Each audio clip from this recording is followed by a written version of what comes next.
Lembaga Survei Indikator Politik Indonesia merilis hasil survei terbarunya terkait elektabilitas calon presiden di Pilpres 2024 di daerah Jawa Timur. Survei menunjukkan elektabilitas dari Prabowo Subianto dan Ganjar Pranowo semakin kompetitif. Hal itu diungkapkan oleh peneliti Indikator Politik Indonesia Bawono Kumor pada Minggu 8 Oktober 2023. Bawono mengatakan bila dibandingkan survei Indikator Politik Indonesia di Jawa Timur pada 14 hingga 20 September 2023 lalu, dengan survei periode November 2022, diperoleh hasil jarak elektabilitas Ganjar dan Prabowo kian menipis dalam simulasi 3 nama bakal calon. Hal ini menunjukkan elektabilitas Prabowo Subianto di Jawa Timur semakin kompetitif. Kini tingkat elektabilitas dari Prabowo di Jawa Timur tertinggal sekitar 10% saja dari Ganjar Pranowo. Temuan menarik lainnya yakni sebagian besar pemilih sekitar 36,3% dari PKB di Jawa Timur menjatuhkan pilihannya kepada Capres Prabowo Subianto. Meskipun partai politik pimpinan Muhaimin Iskandar tersebut telah meninggalkan Prabowo dan mendukung Anies Baswedan. Hal ini menunjukkan keputusan politik PKB di tingkat elit tidak sesuai dengan aspirasi politik dari pemilih PKB di akar rumput.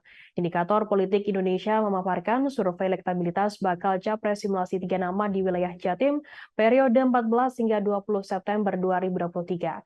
Hasilnya Ganjar unggul dengan 43,9%, disusul Prabowo Subianto 33,8%, sedangkan Anies Baswedan meraih 14,4%.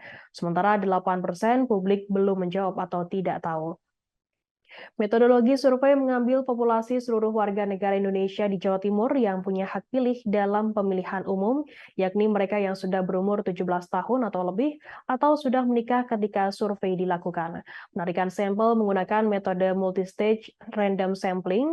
Dalam survei ini jumlah sampel sebanyak 1.810 orang. Dengan asumsi metode simple random sampling, ukuran sampel 1.810 responden memiliki toleransi kesalahan sekitar kurang lebih 2,4% pada tingkat kepercayaan 95%. Sampel berasal dari seluruh kabupaten kota di Jawa Timur yang terdistribusi secara proporsional. Responden terpilih diwawancarai lewat tatap muka oleh pewawancara yang telah dilatih. Quality control terhadap hasil wawancara dilakukan secara random sebesar 20% dari total sampel oleh supervisor dengan kembali mendatangi responden terpilih. Dalam quality control tidak ditemukan kesalahan berarti.